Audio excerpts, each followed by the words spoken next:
We are going to, if we have anyone in the audience who's interested in presenting a question now, we'd like to take audience question. If not, I have another one prepared. Does anyone have a question they'd like to direct in the audience? Okay, please come to the microphone. And if you would, keep your question as succinct and direct as possible. Thank you.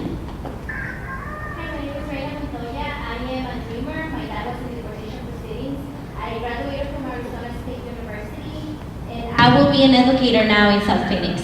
So I've heard a lot of coalitions, education, immigration, and the issues that our community face. But I heard really little talk about accountability. There's currently city council run by Democrats that do little work to address these immigration-specific questions that we know that at the end of the day, they are getting caught by the police, the local police and local enforcement that then transfers them to ICE. So my question to you is, like, if you're planning to be building coalitions, how are you going to hold your own members from your own party accountable to ensure that not only parents are getting torn apart from their families, but they can, in that meantime, you know, their kids are not only missing out days in school, but that are actually getting really handicapped because of those effects. So I think, what are you going to do? The question is, what are you going to do to hold your own members accountable instead of just thinking about electing them?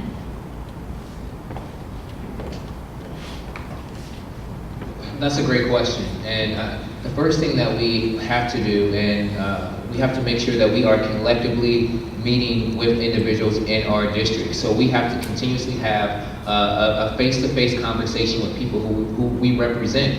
And currently on my palm cards, I give individuals my personal cell phone number, so we know what things are happening in our community. Moreover, we have to be able to advocate side by side with those individuals who are going through difficulties in our community. And that first starts by having those direct conversations, whether if it's with city council individuals or if it's with federal government, being willing to stand up. Accountability starts first and foremost, for me, it's with myself. I hold myself accountable as a teacher. My students help me accountable. As a kid, my mother held me accountable. But I can tell you, at the end of the day, accountability starts with ourselves and making sure that we're continuously fighting for individuals. And again, when this forum is over, I'm going to give you all my personal cell phone numbers so you can continuously hold me accountable once we're elected. Thank you. Where are you teaching at? Which school? Okay. I'm in Phoenix to Charter School. Okay, thank you. I want to thank you for teaching and serving our children in South Phoenix and working in our community. I think you're absolutely right. I think voters have a responsibility to hold us accountable. And, you know, as the Democratic primary, we have a responsibility to hold members of the Democratic Party accountable. In Arizona, I think it's important that we remember that our local sheriffs, we elect them. And I know there's been a lot of dreamers working on the Adios Arpaio campaign, and a lot of them are working on my campaign now.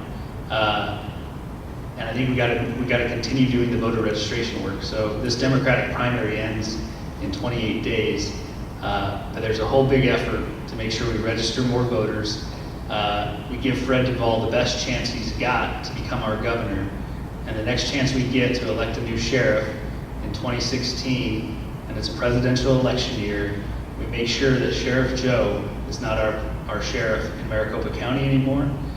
And I'm very proud that I have the mayor of Guadalupe as my campaign chairwoman, Rebecca Jimenez. She very much has stood up to Sheriff Joe. And we need more elected officials like Rebecca Jimenez that will stand up to local law enforcement that is implementing these deportations. Thank you. Thank you. I really appreciate your question. When I was first elected, and I think most newly elected officials, they go to the Capitol and they think, wow, I'm going to change the world, because you have so many ideas, you have passion for different issues, and I was one of them. I went there thinking I'm going to change the world. But the reality is, and I learned really quick, is that there's so much division.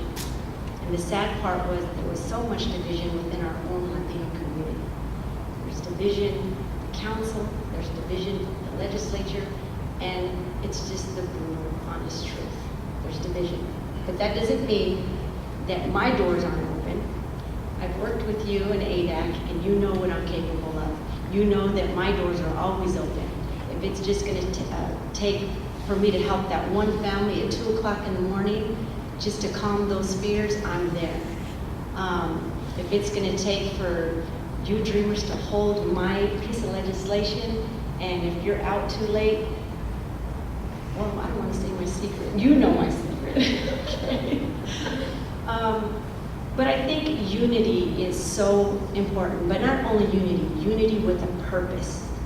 That is so important. I'm at the national level as the vice president of the National Hispanic Caucus, and I don't apply for these or want to run for these elections just to get that status on my resume. I do it because I want my hand in the pot to help my Latino community, not only in District 27, not only Arizona-wide, but nationwide. I want to be at that table to have those discussions. And I'm with a couple of, okay, let's talk some more. Thank you. I agree. First of all, accountability starts with us. We talk about things that we want to do. You have to hold us accountable. And that's what I want to do. I want to have an open door policy, talk to people about what's important to you, what is going on in your community that I need to help. Right now I have 2 cases that I'm working with constituent services at the state legislature from 2 parents that I'm trying to help. So accountability starts at home. But first of all, let's protect our children. Let's protect those vulnerable children. At Roosevelt School District, we've set a resolution that nobody is allowed in our campuses without stopping at the district office and clearing it up. Absolutely no deputies or police are allowed to go onto our campuses because we don't want our parents to feel afraid or our children to feel afraid. So these are the kinds of things we have to do. Protect, go to the city council and speak to our council people if things are happening in our neighborhoods and they're not responding. We have to hold them accountable. Let's call our Congress people. Hopefully we'll have a congresswoman there soon. Call her and tell her what's going on here and we need help. So these are the kinds of things we have to do. Hold each other accountable, but most important, protect the vulnerable children. Thank you. Thank you. I hope I understood the question correctly. It sounds like an issue of accountability and how will we as Democrats hold our fellow Democrats at different levels accountable for some of the policies. And I guess if it's and I'm not real familiar with what the specific issue is, but if it's a policy issue at the city council level, clearly it's the voters are going to best be able to keep that council member accountable by not re-electing them. But that doesn't shirk us of our responsibility as elected officials. You should be able to call us and say, hey, this is what's happening at the city level. Will you look into it? Will you talk to your colleagues? Can you, broker a meeting where I can be a participant as well? I think a lot of times some of the policies under which the city council or the county is acting, unfortunately, are filtered down from either the state or the federal level, which brings us back to the same frustrating situation that we've encountered for years, that we still need a comprehensive approach to immigration reform, and this piecemeal approach that's been occurring at the state level across the country is not working. It shouldn't be done. And again, then when it comes to accountability, I think we need to hold our Congress members accountable for a lack of action at the congressional level. And of course, when state laws are passed that are unconstitutional, we use the courts to hold them accountable. Thank you.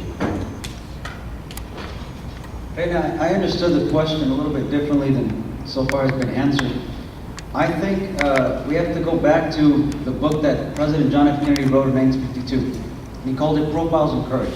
There was about 9 different senators that at one point or another had to go against the interest of their party or themselves to get results done.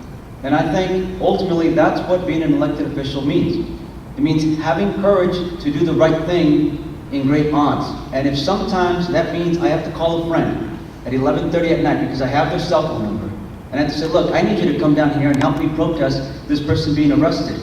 I should have that courage. And I shouldn't be concerned whether they're going to think of me as only calling them in those dire moments. We have to go out there and advocate for the folks that need the most assistance. I am so incredibly proud of all the work that you, Dulce Matus, Dulce Juarez, all the moms that you're all doing, even Jose Peñalosa, all the work that you're doing, because you're galvanizing the community to get out there and do the work. As elected officials, we have to make sure that we're right there with you, marching, walking, or making the phone calls that we need to. Thank you.